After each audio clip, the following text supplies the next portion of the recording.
5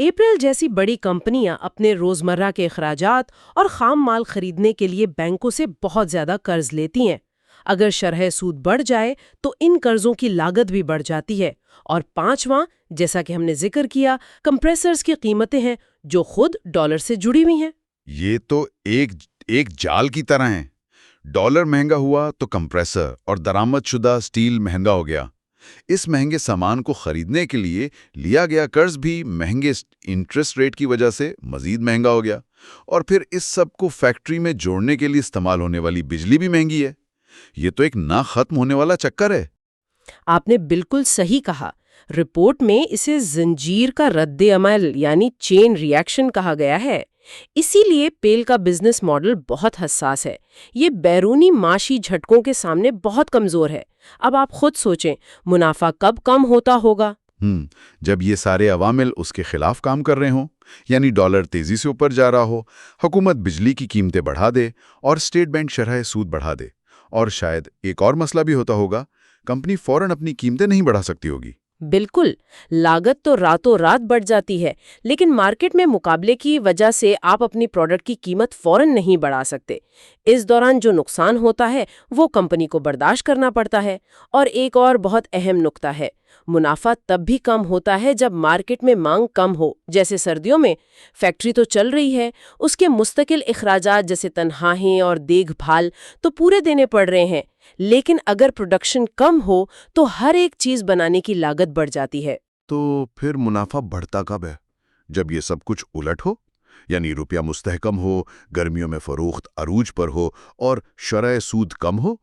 جی، وہ کمپنی کے لیے بہترین وقت ہوتا ہے۔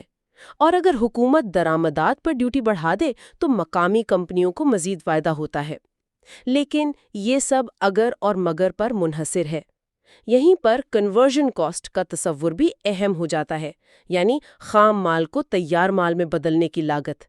پاکستان میں بجلی اور گیس کی قیمتیں اس لاگت کو بہت زیادہ بڑھا دیتی ہیں۔ تو اگر کوئی اس کمپنی پر نظر رکھنا چاہے تو اسے صرف کمپنی کی خبروں پر نہیں بلکہ پورے ملک کی معاشی خبروں پر نظر رکھنی ہوگی۔ یہ تو ایک کل وقتی کام لگتا ہے۔ رپورٹ کیا کہتی ہے؟ وہ کون سے 3 اہم ترین اشارے ہیں جن پر نظر رکھنا کافی ہے؟ رپورٹ اسے بہت آسان بنا دیتی ہے۔ وہ کہتی ہے کہ آپ کو صرف 3 چیزوں پر نظر رکھنی ہے۔ پہلا، ڈالر کا ریٹ، جو آپ کسی بھی بزنس ویب سائٹ پر روزانہ دیکھ سکتے ہیں۔ دوسرا، بجلی اور گیس کے ٹیرف۔ جب بھی حکومت ان میں تبدیلی کا اعلان کرتی ہے تو سمجھ جائیں کہ پیل کی لاگت پر براہ راست اثر پڑا ہے۔ اور اس کی معلومات کہاں سے ملیں گی؟ اس کے لیے آپ کو نیپرا، جو بجلی کی قیمتیں طے کرنے والا ادارہ ہے، اور اوگرا، جو گیس کو کنٹرول کرتا ہے، ان کے اعلانات پر نظر رکھنی ہوگی۔ اور تیسرا اشارہ ہے سٹیل کی قیمتیں، جس کا data Pakistan bureau of statistics جاری کرتا ہے۔ یہ تینوں مل کر آپ کو کمپنی کی صحت کا سمجھے 90% حال بتا سکتے ہیں۔ لیکن رپورٹ میں ایک اور بات کا بھی ذکر ہے جو مجھے تھوڑی تشویشناک لگی۔ اس میں لکھا ہے منافع موجود ہو لیکن نقد رقم نہ ہو، تو یہ ایک بہت بڑا خطرے کا اشارہ ہے۔ یہ سننے میں عجیب لگتا ہے۔ اگر کمپنی منافع کما رہی ہے تو اس کے پاس نقد رقم کیوں نہیں ہوگی؟ یہ ایک بہترین سوال ہے، اور بہت سے سرمایہ کار اسی دھوکے میں رہ جاتے ہیں۔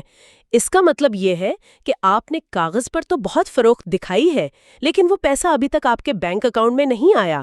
وہ یا تو آپ کے گودام میں نہ بکنے والے سٹاک کی صورت میں پڑا ہے، اچھا، یا پھر آپ نے ڈیلرز کو ادھار پر مال دیا ہوا ہے اور انہوں نے ابھی تک آپ کو ادائیگی نہیں کی۔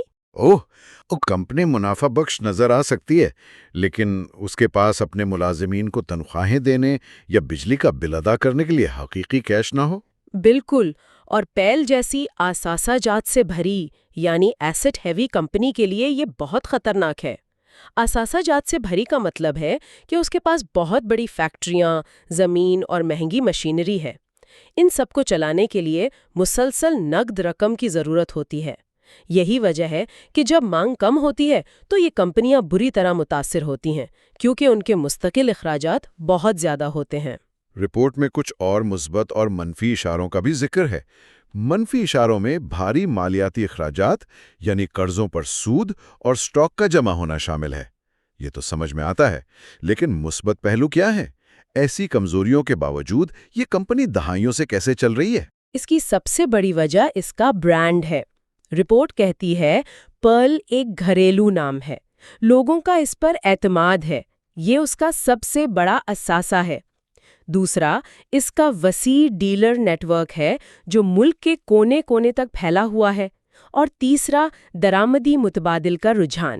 جب بھی حکومت باہر سے آنے والی چیزوں کو مہنگا کرتی ہے، پرل جیسی مقامی کمپنیوں کو فائدہ ہوتا ہے۔ تو یہ ایک طرح سے توازن ہے، ایک طرف معاشی کمزوریاں ہیں، دوسری طرف برانڈ کی طاقت اور مارکیٹ تک رسائی۔ مارکیٹ میں اس کا مقابلہ کن سے ہے؟ اس کا مقابلہ ڈاولنس، جو اب ایک چینی کمپنی ہیئر کی ملکیت ہے، گری اور اورین جیسی کمپنیوں سے ہے۔ یہ سب متوسط آمدنی والے طبقے کو اپنی پروڈکٹس بیچتی ہیں، جو پاکستان کا سب سے بڑا صارف طبقہ ہے۔ لیکن اس مقابلے کی وجہ سے رپورٹ کے مطابق قیمتوں پر اس کا اختیار معمولی ہے، یعنی یہ اپنی مرضی سے قیمتیں بہت زیادہ نہیں بڑھا سکتی۔ تو مستقبل کیسا نظر آتا ہے؟ کیا مواقع ہیں اور کیا خطرات؟ مواقع کئی ہیں۔ جیسے جیسے بجلی مہنگی ہو رہی ہے، توانائی بچانے والی مصنوعات کی مانگ بڑھ رہی ہے، جس میں پیل سرمایہ کاری کر رہی ہے۔ اگر حکومت میڈ ان پاکستان کو فروغ دیتی ہے تو یہ بھی ایک بڑا موقع ہے، اور اگر شرح سود میں کمی آتی ہے تو صارفین کے لیے قرض پر چیزیں خریدنا آسان ہو جاتا ہے، جس سے فروخت بڑھتی ہے۔ اور خطرات؟ مجھے اندازہ ہے کہ وہ وہی پرانے جانے پہچانے ہوں گے۔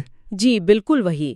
ڈالر کا کوئی بڑا جھٹکا، ملک میں توانائی کا بحران، یا چین سے آنے والی سستی درآمدات کا سیلاب، یہ وہ تلواریں ہیں جو ہمیشہ اس کے سر پر لٹکتی رہتی ہیں۔ یہ سب ہمیں رپورٹ کے اس بہترین خلاصے پر واپس لاتا ہے جو اس کمپنی کی پوری کہانی بیان کر دیتا ہے۔ کون سا خلاصہ؟ کہ پیل ایک موسمی، لاگت کے لیے حساس اور فروخت کے حجم پر منحصر کمپنی ہے۔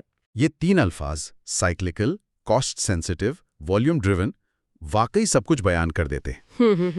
اس کا مطلب یہ ہوا کہ یہ ان لوگوں کے لیے نہیں جو ہر سال ایک مستحکم منافع چاہتے ہیں، یہ ان کے لیے ہے جو معیشت کے اتار چڑھاؤ کو سمجھتے ہیں اور صحیح وقت پر صحیح فیصلہ کر سکتے ہیں۔ بالکل، یہ ایک ایسی کشتی پر سوار ہونے جیسا ہے جو معیشت کی لہروں کے ساتھ اوپر نیچے ہوتی ہے۔ آپ کو موسم کا حال دیکھ کر چپو چلانا پڑتا ہے۔ تو چلیں اپنے اصلی سوال کی طرف واپس آتے ہیں۔ ان سب باتوں کا کیا مطلب ہے؟ پیل کا فریج پاکستانی ہے یا نہیں؟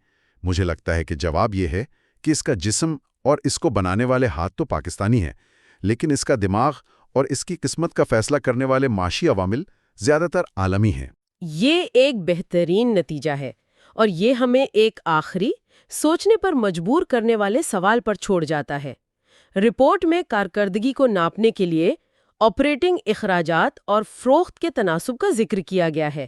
اب سوال یہ ہے کہ مستقبل کے چیلنجز، ڈالر کا اتار چڑھاؤ، توانائی کا بحران سے نپٹنے کے لیے پیل کی اصل جنگ کہاں لڑی جائے گی؟